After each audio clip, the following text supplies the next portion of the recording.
উত্তর ভারতের হিমাচল প্রদেশের কুল্লু জেলার তীর্থান। এটি শুধু কোনো বিশেষ স্থান নয়, এটা একটা অনুভবের নাম। আপনার মনে হবে পৃথিবী যেন শান্তির জন্য হঠাৎ করে একটু থেমে গেছে। চারিদিকে পাহাড়, মাঝখান দিয়ে বয়ে চলেছে খরস্রোতা তীর্থান। কিভাবে ঘুরবেন এই তীর্থান ভ্যালি, জানতে হলে চোখ রাখুন আজকের এপিসোডে। যদিও আমরা ঘুরেছিলাম তীর্থান ভ্যালি এবং পার্বতী ভ্যালি, কিন্তু তীর্থান ভ্যালিটাকে আমরা আরও বেশি করে এক্সপ্লোর করেছিলাম। তার জন্য এই এপিসোডে আমাদের মূল উদ্দেশ্য হচ্ছে হাউ টু এক্সপ্লোর তীর্থান, এই জিনিসটাকে আপনাদের সঙ্গে শেয়ার করা। আমরা যেটুকু পেরেছি এই আগামী বেশ কয়েক মিনিটে আমরা সেইগুলোই দেখাবো বা সেইগুলোই শোনাবো আপনাদেরকে, যে কিভাবে আপনি তীর্থানের প্ল্যান করবেন এবং আমরা কিভাবে ঘুরেছিলাম, কিভাবে এক্সপ্লোর করেছিলাম তীর্থানকে। গেটওয়ে হিসাবে আমরা ব্যবহার করেছিলাম চণ্ডীগড়। চণ্ডীগড়ে আসতে কালকা মেল বা নেতাজি এক্সপ্রেস হাওড়া থেকে ছাড়ে। চণ্ডীগড়ের ডিস্টেন্স প্রায় 1700 কিলোমিটার, যেতে সময় লাগে 28 ঘন্টা প্রায়। আর কালকা মেলের টিকিট না পেলে নিকটবর্তী স্টেশন আম্বালা ক্যান্টনমেন্টে যাওয়ার জন্য একাধিক ট্রেন আছে, যেমন হিমগিরি এক্সপ্রেস, জম্বু তাওয়াই এক্সপ্রেস। এছাড়া দিল্লি থেকে খুব সহজেই পৌঁছে যাওয়া যায় ট্রেনে বা বাসে চণ্ডীগড়ে। আকাশপথে যেতে গেলে ডাইরেক্ট ফ্লাইটও আছে। যদি আপনার হাতে সময় থাকে এবং যদি আপনি চণ্ডীগড় হয়ে যান, তাহলে কিন্তু এটা একটা সুযোগ চণ্ডীগড়কে একবার এক্সপ্লোর করে নেওয়া। তার কারণ আপনি যদি চণ্ডীগড়ে সকালবেলা পৌঁছান বা দুপুরবেলাও পৌঁছান, চণ্ডীগড়ে কিন্তু বেশ কিছু সুন্দর সুন্দর দেখার জায়গা আছে। সেটার ডেসক্রিপশন আমরা এই এপিসোডে দিচ্ছি না, তার কারণ এই এপিসোডে আমাদের মূল উদ্দেশ্য হচ্ছে তীর্থান ভ্যালি এবং পার্বতী ভ্যালিকে কভার করা। যাই হোক, চণ্ডীগড়ে সেই দিনটা ঘুরে আমরা অ্যাকচুয়ালি পরের দিন সকালবেলা স্টার্ট করি তীর্থানের উদ্দেশ্যে। যে রাস্তাটা মানালিতে গেছে, চণ্ডীগড় টু মানালি হাইওয়ে, যেটা সেই জায়গাতেই আউট বলে একটা জায়গা আছে, যে জায়গাটার থেকে রাস্তাটা ডান দিকে টার্ন নিয়েছে, ম্যাপ দেখলেই বুঝতে পারবে, এই তীর্থানের দিকে, যেটা একদম একটা মানে রিমোট লোকেশন। খুব সুন্দর একটা প্রকৃতির মধ্য দিয়ে আপনি পৌঁছে যেতে পারবেন এই তীর্থানে। এখানে একটা কথা বলি, যে যাওয়ার পথে আমরা এই চণ্ডীগড় থেকে যাওয়ার পথে আমরা অ্যালপাইন ধাবা বলে একটা জায়গাতে দাঁড়িয়েছিলাম। এখানে বিখ্যাত যেরকম খাবার, আলু পরাঠা, হোয়াইট বাটার, দারুণ স্বাদ। এবং এই পথে যেতে যেতে এই ধাবাটা কিন্তু একটা বিখ্যাত ধাবা, যার জন্য এটার নাম মেনশন করি। এবার তীর্থানে যদি আপনি প্ল্যান করতে চান, দেখবেন যে কোনো হোটেল বুকিং অ্যাপে প্রত্যেকটা জায়গাতে কিন্তু খুব সুন্দর সুন্দর হোটেল, হোমস্টে আছে। এবং এখানের যেটা আরেকটা বিশেষত্ব, সেটা হচ্ছে এখানে বেশ কিছু হোস্টেল আছে, যেখানে সোলো ট্রাভেলার হিসেবে থাকতে পারেন। আমরা বলছিও যে হোস্টেলে আমরা ছিলাম, সেখানের অভিজ্ঞতা। এবং এই জায়গাটায় যেখানে যেখানে আপনি থাকবেন, সেই জায়গাটা ভালোভাবে আপনাকে প্ল্যান করতে হবে আগে থেকে। আমরা যে প্ল্যানটা করেছিলাম, সেই প্ল্যানটা ছিল এরকম, যে প্রথম দিন পৌঁছে আমরা ছিলাম বরারোপা বলে একটা জায়গা। এই বরারোপা হচ্ছে, এই সবকটা গ্রাম কিন্তু কোনোটাই খুব একটা দূরে নয় পরস্পরের থেকে। এই বরারোপা জায়গাটা হচ্ছে গুসাইনি বলে আরেকটা জায়গা আছে, যেখান থেকে বেসিক্যালি ট্রেকিং শুরু হয়। ট্রেকিং মানে এই জায়গাটায় যদি আমরা ট্রেকিং রুটগুলো ভাবি, তাহলে দুটো জায়গাতে আপনার ট্রেকিং রুট আছে। একটা ডে ট্রেক হয়, যেগুলো জিভির কিছু সাইট সিন আছে, জালোরি পাস বলে একটা জায়গা আছে, সেখান থেকে শুরু হয়। আর সেগুলো সবকটাই ডে ট্রেক, সেগুলো বিষয়ে বলছি। আর যেটা সব থেকে বড় ট্রেক এই অঞ্চলের, সেটা হচ্ছে গ্রেট হিমালয়ান ন্যাশনাল পার্কের ট্রেক রুট। কোনোটা 2 দিনের, কোনোটা 3 দিনের, কোনোটা 4 দিনের, অনেক রকমের ট্রেক রুট আছে। আমাদের হাতে বেশি সময়ও ছিল না, এবং আমাদের উদ্দেশ্য ছিল, আমরা প্রফেশনাল ট্রেকার নই, আমাদের উদ্দেশ্য ছিল যে আমরা একটা ট্রেকিংয়ের অভিজ্ঞতা নিই। এর জন্য আমরা সব থেকে ছোট যে ট্রেকটা, রোলার ট্রেক, সেইটা সিলেক্ট করেছি। এখন প্রথম দিন আমরা ছিলাম বরারোপা বলে একটা জায়গাতে, যেটা বললাম। তারপরের দিন আমরা শুরু করেছিলাম রোলার ট্রেক। রোলার ট্রেকে সব হেঁটে রোলা বলে একটা জায়গাতে, যে জায়গাটা একদম গ্রেট হিমালয়ান ন্যাশনাল পার্কের মধ্যে, জঙ্গলের মধ্যে ক্যাম্প করে সেই জায়গাতে ছিলাম। পরের দিন ওখান থেকে আবার ফিরে আসি। ফিরে এসে আমরা যাই সোজা বলে একটা গ্রাম, এবং যাওয়ার পথে আমরা জিভি বলে যে জায়গাটা, যেখানে অনেকগুলো স্পট আছে, সেটা কভার করে যাই। মানে এই কথাগুলো এই কারণে বলছি, যাতে আপনার ট্রাভেল টাইমটা মিনিমাম হয়, যাতে আপনি ম্যাক্সিমাম পয়েন্টগুলো কভার করতে পারেন। জিভির 2-3টে জায়গা ঘুরে আমরা চলে যাই সোজাতে। সেদিন রাত্রিবেলা আমরা সোজাতে থাকি, এবং এই সোজার যেটা নিকটবর্তী মানে পয়েন্ট, সোজার নিকটবর্তী পয়েন্ট বলবো না, এখানে জালোরি পাস বলে যে পাসটা আছে, হাই অল্টিটিউড পাস, তার নিকটবর্তী গ্রাম হচ্ছে সোজা 5 কিলোমিটার। তার জন্য আমরা সোজাতে ছিলাম। পরের দিন সকালবেলা আমরা জালোরি পাস যাই, এক্সপ্লোর করি, অনেকক্ষণ সময় কাটাই এবং তারপরে আমরা তীর্থান থেকে বেরিয়ে যাই। এইটা ছিল আমাদের মোটামুটি তীর্থানের 3 দিনের প্ল্যান। আপনারা এটাকে ইচ্ছা করলে আরও বাড়াতেও পারেন, কিন্তু এর থেকে ছোট প্ল্যান করলে কিন্তু আপনি তীর্থানের মজাটা পাবেন না। প্রথম দিনই আমরা উঠেছিলাম ব্রাইট সাইড হোটেলে। অপূর্ব চারিদিকে তার দৃশ্য। ব্রাইট সাইড কম্পাউন্ডে ঢুকে দূর থেকে আমরা শুনতে পাচ্ছিলাম খরস্রোতা তীর্থানের আওয়াজ। এখানে সব থেকে অ্যাট্রাকটিভ হচ্ছে ব্যালকানি। ব্যালকানি থেকে যেন হাত বাড়ালেই তীর্থান রিভার ধরা যায়, এত কাছে। আমরা চটপট লাগেজ রেখেই চললাম নদীর ধারে। নদীর ওপারেই আকাশ ছোঁয়া পাহাড়, মাঝে বয়ে চলেছে তীর্থান নদী। যতদূর চোখ যায় প্রকৃতি যেন উন্মুক্ত হয়ে ঢলে পড়েছে পৃথিবীর বুকে। মনে হচ্ছিল কোনো একটা স্বর্গরাজ্যে বাস করছি। অনেকক্ষণ মানে প্রকৃতি সৌন্দর্য উপভোগ করে আমরা চলেছিলাম মাছ ধরতে তীর্থান নদীর তীরে। ট্রাউট ফিশিং হচ্ছে তীর্থানের একটা অ্যাডভেঞ্চার অ্যাক্টিভিটি। এখানে প্রচুর ট্রাউট মাছ পাওয়া যায়। ইচ্ছা হলে ট্রাউট মাছ ধরে রান্নাও করা যায়। আমাদের হোটেলে যে শেফ ছিলেন তিনি বলেছিলেন যে আমরা যদি ট্রাউট মাছ পাই ওনারাই রান্না করে দেবেন। ছোট বড় বোল্ডার পেরিয়ে আমরা গিয়েছিলাম ফিশিং করতে। অগ্নি তো আগেই স্টার্ট করে দিয়েছিল ফিশিং করা। হোটেল থেকেই একজন লোককে পাঠিয়ে দিয়েছিল আমাদের সাথে। লোকটি আমাদের বলে দিচ্ছিলেন এবং হেল্প করছিলেন কিভাবে ফিশিং করতে হয়। আমরা সবাই ফিশিং করছিলাম, খুব এনজয় করছিলাম। নদীর ওপারে কোনো মাছ না পেয়ে আমরা ব্রিজ পেরিয়ে চলে গেলাম নদীর ওপারে। অনেকক্ষণ চেষ্টা করে আমরা একটা ছোট্ট ট্রাউট ফিশ পেয়েছিলাম। সে কি আনন্দ আমাদের। এরপরও আরো কিছুক্ষণ সময় কাটিয়ে আমরা ফিরে এলাম হোটেলে। সন্ধেবেলায় চা, অনিয়ন পকোড়া খেয়ে আমরা অনেক গল্প টল্প করলাম। এরপরই এলো সেই ট্রাউট ফিশ যেটা আমরা ধরেছিলাম। সাথে হোটেল থেকেই দিয়েছিল একটা বড় ট্রাউট ফিশ। অপূর্ব লাগছিল খেতে। কি যে আনন্দ করেছিলাম মুখে বলে বোঝানো যাবে না। তীর্থানের এই জায়গা সত্যি এক স্বপ্নের মতো সুন্দর জায়গা। আর এই অফবিট লোকেশনে প্রকৃতিকে আরো কাছে পাওয়া যায়। এখানে গ্রেট হিমালয়ান ন্যাশনাল পার্ক হচ্ছে। ট্রেকিং শুরু হয় গুসাইনি নামে এক গ্রাম থেকে, যেটা ঠিক আমাদের হোটেলের পাশে। এবার 3 নম্বর দিনের কথায় আসি। তীর্থান রিভারের পাশে বসে ব্রেকফাস্ট করা, তারপরে আমাদের ট্রেক শুরু হয়ে যাওয়া। এই ট্রেকটা বললামই যে গুসাইনি জায়গাটা থেকে শুরু হয়। এখন এই যে ট্রেকটা আমরা যেটা অপ্ট করেছিলাম বললাম সেটা হচ্ছে রোলার ট্রেক, মানে 8 কিলোমিটার যেতে হবে, 8 কিলোমিটার আসতে হবে, এরকম একটা ট্রেক। এবং এই যে গ্রেট হিমালয়ান ন্যাশনাল পার্ক, এই জায়গাটার মধ্যে কিন্তু অনেকগুলো ট্রেক অপশনস রয়েছে, কোনোটা 3 দিনের, কোনোটা 4 দিনের। সেই যে ট্রেক রুটগুলো আমাদের ইউটিউব চ্যানেলে গেলে তার ডেসক্রিপশানে কিন্তু এই ট্রেকগুলোর ডিটেল আপনি দেখতে পাবেন। এমনকি পিন পার্বতী ট্রেকও কিন্তু এখান থেকে শুরু হয়, যেটা 10 দিনের ডিউরেশন, বিশাল ট্রেক। এবং 1200 কিলোমিটার ব্যাপ্ত এই যে গ্রেট হিমালয়ান ন্যাশনাল পার্ক, এই জায়গাটা কিন্তু একটা ওয়াইড রেঞ্জ অফ বায়োডাইভার্সিটি এখানে রয়েছে। এবং এই জায়গাটা জিওলজিক্যালি খুব ইম্পর্টেন্ট। একাধিক প্লেট এখানে রয়েছে, যেই কারণে এটা একটা ইউনেস্কো ওয়ার্ল্ড হেরিটেজ সাইট। এবং এটা এমন একটা ন্যাশনাল পার্ক যেখানে আপনি কোনো জিপ সাফারি, কোনো এলিফ্যান্ট সাফারি, কিছুর কোনো অপশান পাবেন না। একমাত্র একটাই উপায়, সেটা হচ্ছে পায়ে হেঁটে এই জায়গাটাকে এক্সপ্লোর করা। এই যে ট্রেকিংয়ের কথা বলছিলাম, এই রকম কিন্তু একাধিক এজেন্সি রয়েছে যারা এই ট্রেকিংগুলো অর্গানাইজ করায়। তাদের সঙ্গে আপনাকে যোগাযোগ করতে হবে, তারপর নিজে হেঁটে গেলে জায়গাটা বুঝতে পারবেন না, কোথায় যাবেন, কিভাবে যাবেন, পারমিট ইত্যাদি অনেকগুলো ব্যাপার আছে। আমরা যোগাযোগ করেছিলাম হিমালয় হাইক বলে একটা অর্গানাইজেশনের সঙ্গে। তা সেই জায়গাটাতে এক্সিলেন্ট ওনাদের সার্ভিস ছিল। এবং ওনাদের আমাদের যিনি লিডার ছিলেন আর কি, বিন্টু ভাই, ভীষণ সুন্দর তাদের ব্যবহার।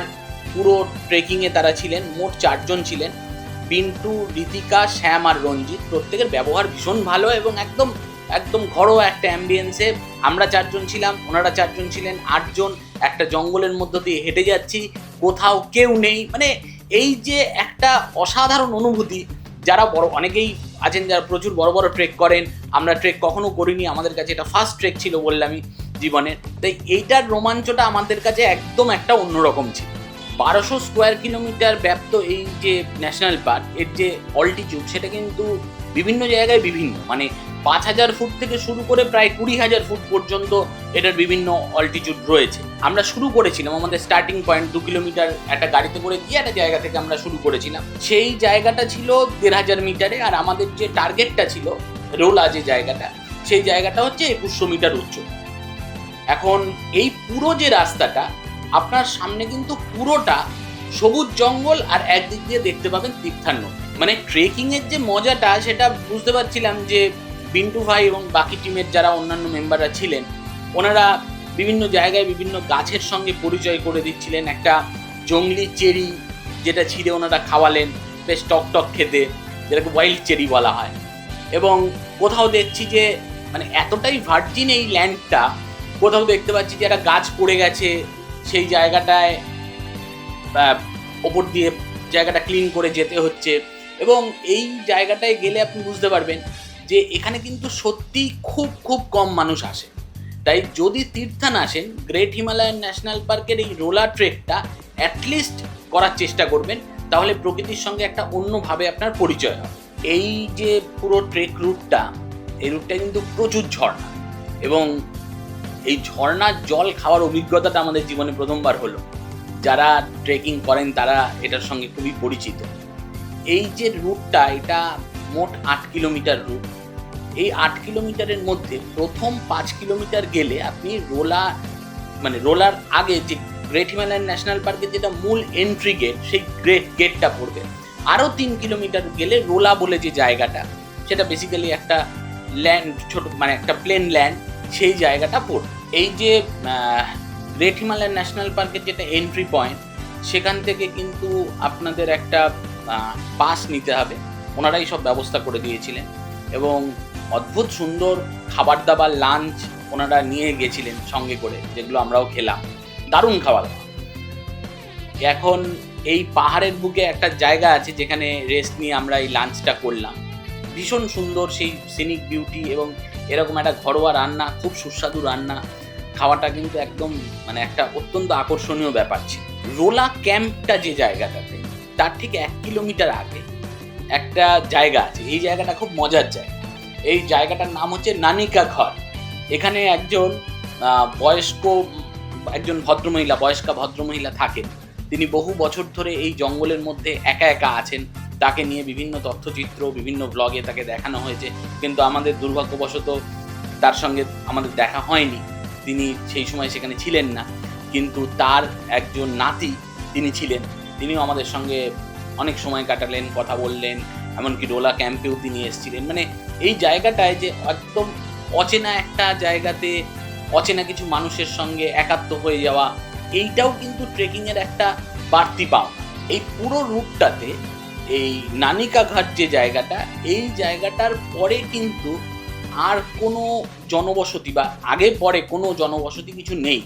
মানে আপনি রোলা যাওয়ার পথে যদি গ্রেট হিমালয়ান ন্যাশনাল পার্কের মধ্যে ঢুকে পড়েন, 2 কিলোমিটার গেলে ওনার বাড়িটা পড়বে। সেটা হচ্ছে লাস্ট বাড়ি এই গ্রেট হিমালয়ান ন্যাশনাল পার্কের পুরো রাস্তাটার মধ্যে। রাত আমরা পৌঁছালাম যখন আমাদের ক্যাম্প সাইটে, তখন প্রায় বিকেল হয়ে গেছে। ক্যাম্প করে গল্প, গান, খাওয়া দাওয়া হচ্ছিল। প্রচণ্ড ঠান্ডা পড়েছিল। ক্যাম্পের মধ্যে তো স্লিপিং ব্যাগ ইত্যাদি সমস্ত কিছুর ব্যবস্থা রয়েছে। আর এই জায়গার যে পরিবেশটা, বিভিন্ন পোকামাকড়, পাখির ডাক, এবং কনস্ট্যান্ট পেছন দিয়ে তীর্থান নদী বয়ে গেছে, তার একটা শব্দ, এই সব কিছু মিলে একটা অত্যন্ত মনোরম পরিবেশ তৈরি হয়েছে। এবার আসি পরদিনের কথায়।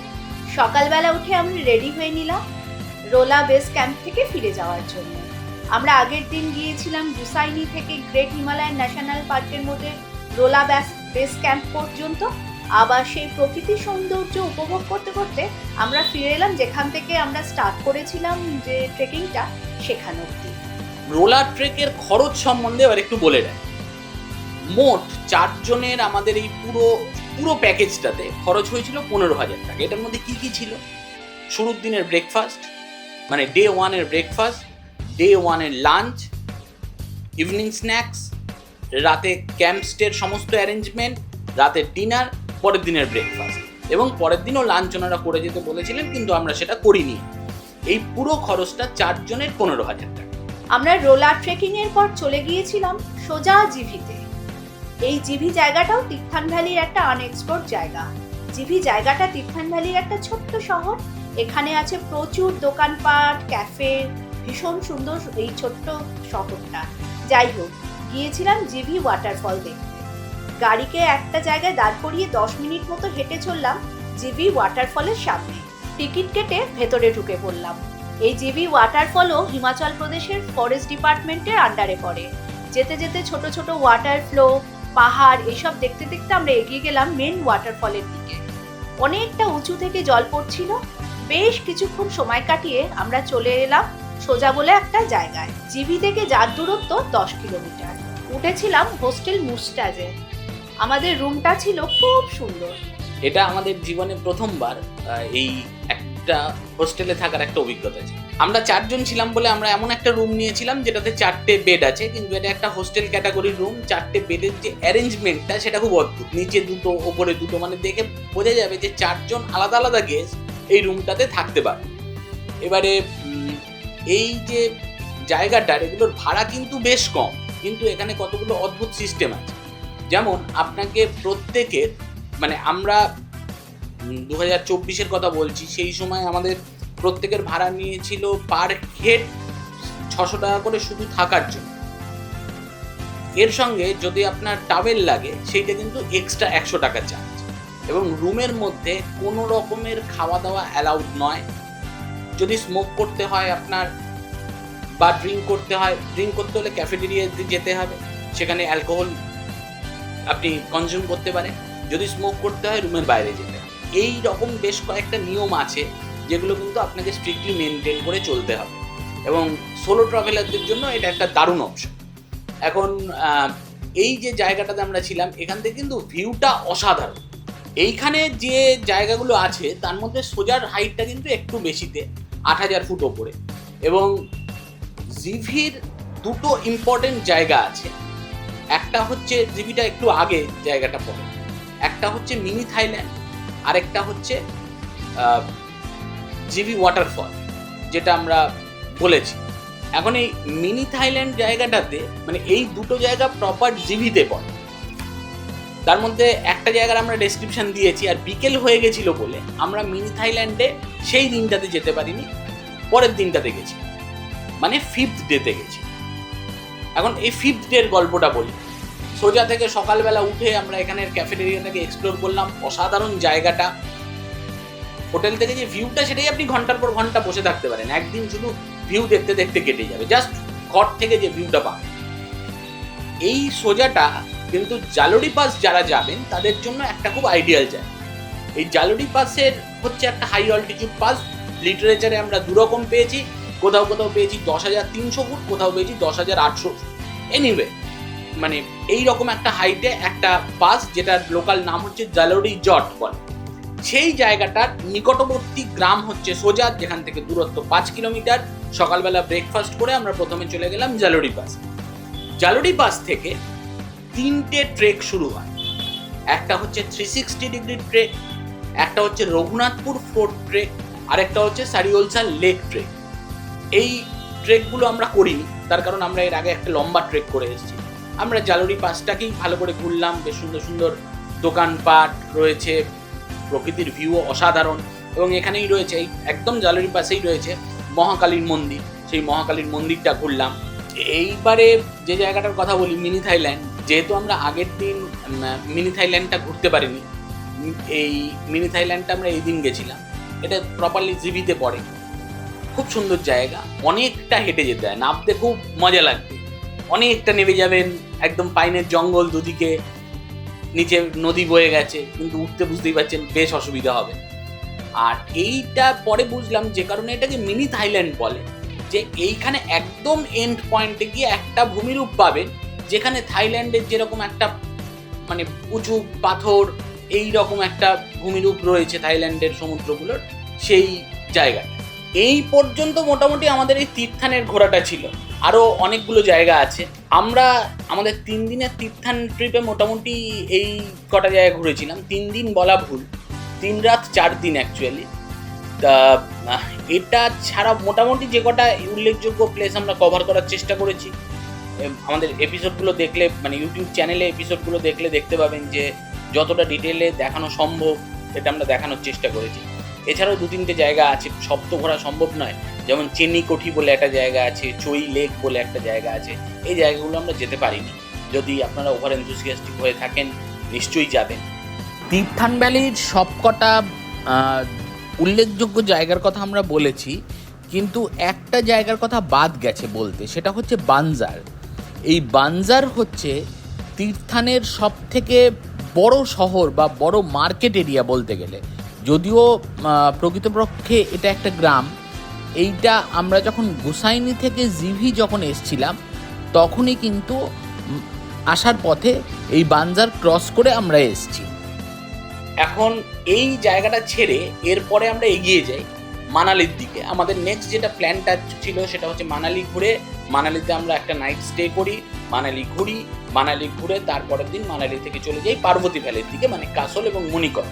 কিন্তু এই এপিসোডটা আমরা এখানেই শেষ করছি। এই এপিসোডের মূল উদ্দেশ্য ছিল আপনারা কিভাবে তীর্থান ভ্যালিটা এক্সপ্লোর করবেন। ভালো থাকবেন এবং প্ল্যান করুন তীর্থানে। আর এই ভিডিওটা বা এই ধরনের ভিডিও যেগুলো আমরা একটু নতুনভাবে করছি, যে কিভাবে হাউ টু প্ল্যান, এই ভিডিওগুলো আপনাদের কেমন লাগছে সেটা অবশ্যই কমেন্ট সেকশনে জানাবে। ভালো লাগলে লাইক, শেয়ার অ্যান্ড কমেন্ট করবেন।